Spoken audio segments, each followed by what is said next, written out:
तुम्ही जर कल्याण डोंबिवली ठाण्याच्या आसपास राहत असाल तर एक सुंदर दत्त मंदिर आहे अटळीजवळ.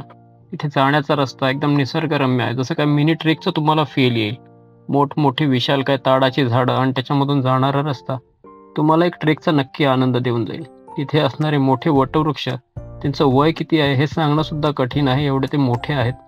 तसेच मंदिराचा आणि मठाचा परिसर खूप मोठा आहे. मंदिर जवळपास 43 ते 45 वर्ष जुनं आहे. मंदिराच्या आवारात गाडी पार्किंगची सोय आहे. तसंच मंदिराचा परिसर एकदम शांत आणि सुंदर आहे. तसेच मंदिराचे बांधकाम दर्जेदार झालेलं आहे. मंदिराचा कळस खूप सुबक आहे. इथले विश्वस्त सांगतात की मंदिराचं बांधकाम एवढं मजबूत आहे की 500 वर्ष सुद्धा या मंदिराला काही होणार नाही. मंदिराच्या एंट्रन्सला सुंदर गाई आणि वासराची मूर्ती आहे. तर सभामंडप खूप मोठा आहे.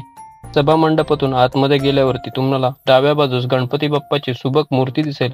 तसंच समोर असलेली दत्त महाराजांची मूर्ती ही कर्नाटकवरून अटळी येथे आणण्यात आली आहे. मंदिराच्या मागच्या बाजूस शिव मंदिराचं काम चालू आहे. तसंच तुकाराम महाराजांच्या समाधीचं काम चालू आहे. मंदिराच्या परिसरात विविध मंदिरे आहे. शंकर मंदिर आहे, त्याचप्रमाणे दत्त महाराजांचं मंदिर आहे, त्याच्या बाजूला शनी मंदिर आहे. त्याचप्रमाणे मंदिराची साफसफाई आणि देखभाल करणाऱ्या आनंद महाराजांची कुटी सुद्धा तिथेच बाजूला आहे. मंदिराचा परिसर एकदम शांत आहे आणि तिथे तुम्हाला खाण्यासाठी एकदम फ्रेश ताडगोळी सुद्धा उपलब्ध आहे. तर एकदा नक्की या मंदिराला भेट द्या.